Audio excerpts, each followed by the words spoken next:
Hey everybody, welcome to Active Self-Protection Extra. Today on John's Briefs, we are in the 338 Club at C2 Tactical with my friend Terry Johnson from Firearms Legal Protection. And Terry wants to say that in terms of jury instructions, this is a big deal. And we've had a couple of discussions here about who's right, who's wrong, whatever. And one of Terry's big things was, well, John, what people don't understand is that they have to follow the instructions they were given. So today, we're going to talk about jury instructions. Now more than ever, you need trusted coverage to help you win the fight after the fight. The company I trust and recommend is Firearms Legal Protection. They offer discounts on all their plans at the link in the description. I recommend the premium plan. So Terry, I know you're going to be a part of our seminar this month. Yes. About the aftermath of a deadly force encounter. Yes. And this is like the end of that. Correct. Because we've gone all the way through the trial, right? So we've gotten to a place where we've been charged.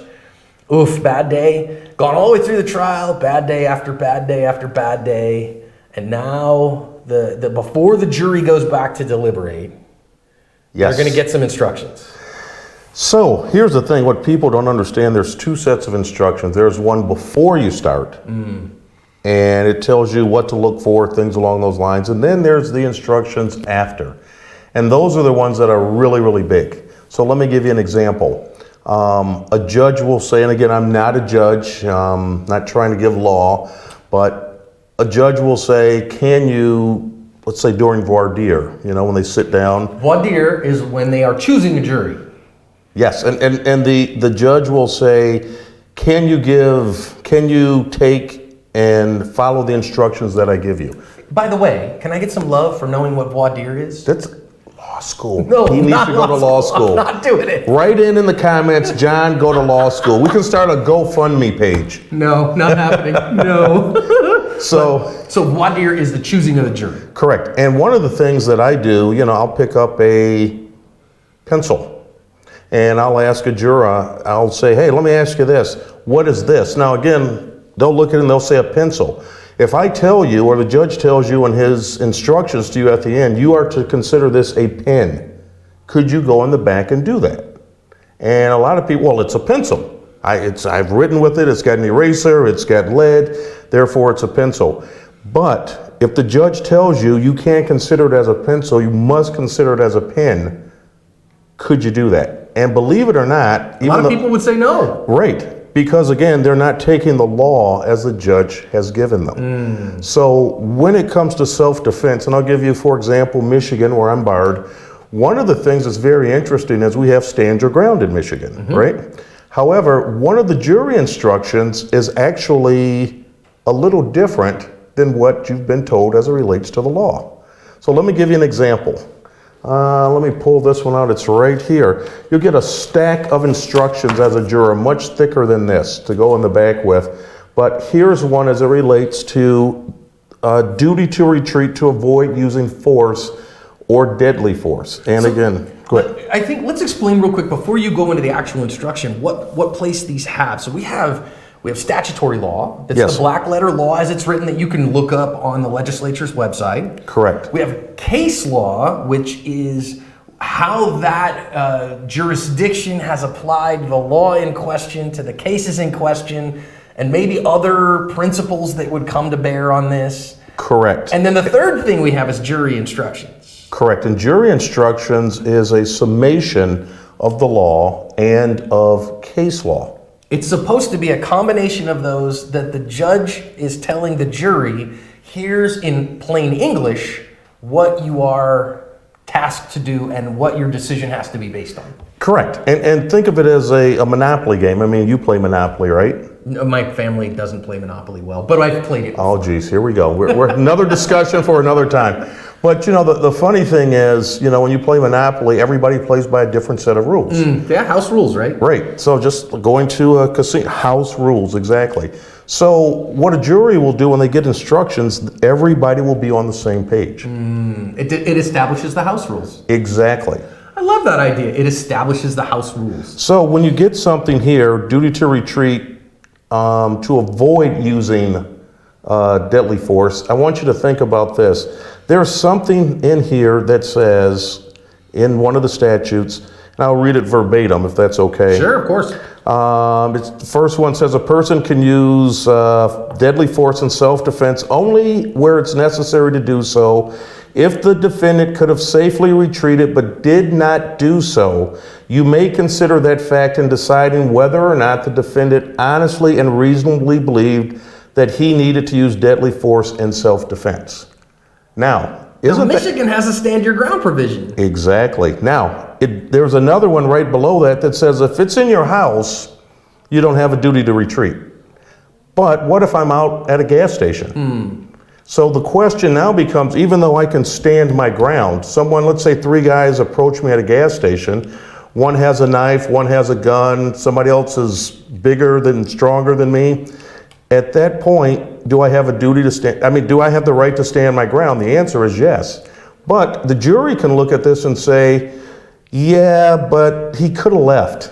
Yeah, in that moment, you could have left beforehand, and so... Did you honestly and reasonably believe? So now you see how it gets to be a little complicated. Yeah. Because when you apply the jury instructions to a situation, that you may look at the black letter law that you see in statute on the web or in law books, it could completely be different than what you've been taught before. And for those of you who are asking at home, this is Michigan Criminal Jury Instruction 7.16. And you can look that. You may not be able to look these up on the internet because they're there. Posted. Are they posted there? Yep. Some states do and some states don't. And look at 715, which is right before it. So I don't have 715. 715. I've got it in here somewhere. But here's the big difference in them all. When the judge gives you these, part of the argument that you have to go before a judge is, okay, which ones do we want in? So let's look too, because if I look at point 2. A person is never required to retreat if attacked in their own home. Correct. Nor if the person reasonably believes that an attacker is about to use a deadly weapon, nor if the person is subject to a sudden, fierce, and violent attack. Number 3, further, a person is not required to retreat if he or she has not engaged in the commission of a crime at the time the force is used. B, has a legal right to be where he or she is at. And C, has an honest and reasonable belief that the use of deadly force is necessary to prevent imminent death, great bodily harm, sexual assault to themselves or another person. So there's a both and here. It seems like 2 almost negates 1, but 1 is what you're going to read first. Correct. And again, it gets very cumbersome. Yeah. So you go in the back, and here's the other thing. It's not just this instruction, it's other instructions as well. Yeah. For example, police witnesses. Most jurisdictions will tell you, in an instruction, you are to take a police officer's testimony the same as you do anybody else's. Okay. They're not especially trustworthy. Well, they're not above the law, right, per se. And the interesting thing is, you'll ask people there in cases where you have police loaded witnesses. Sir, do you believe everything a police officer tells you? Do you think what he says is true more so than this guy over here? And you'll be amazed at some people who will say, well, yeah, he's an officer, so he's going to come and tell the truth. Again, when they're just human beings. They're human beings. They could be mistaken. Yeah. Expert witnesses is another one. Okay. Look at him and point at me like that. Like, hey, like you. He's an expert witness. An expert witness is the only person during the course of a trial that can give an opinion. Right.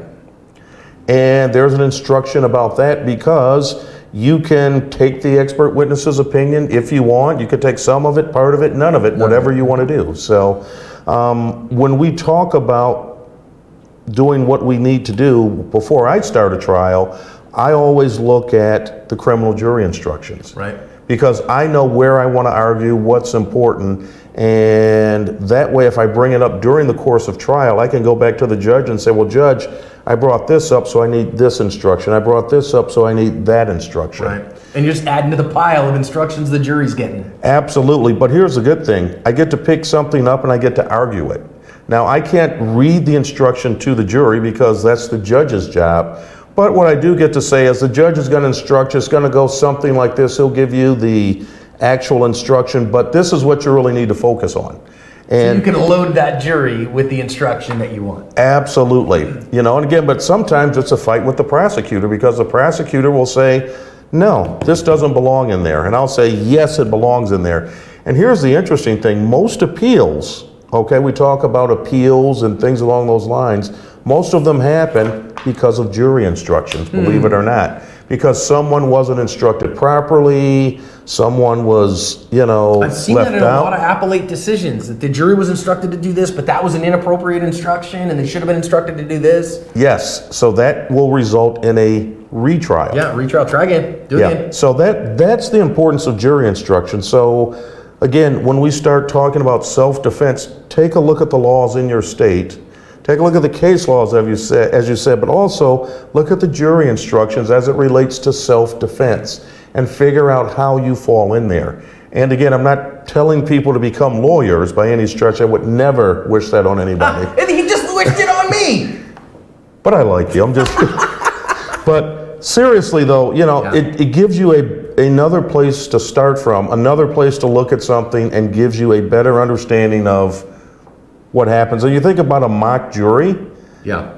Take a mock jury, and you all of a sudden read these, because I've done a few mock juries before, and they'll come in with, okay, yep, I've got this, I've got that. But when they read the instructions, it makes it really hard for them at times to come to the conclusion they wanted to come to. Yeah, so the instructions really matter. Now, I know if you're savvy, and that our viewership tends to be savvy in these things here at Extra, that somebody is going to ask the question about jury nullification. But we're not going to talk about that today. We'll catch it next time. Terry, thanks for the information. Thank you.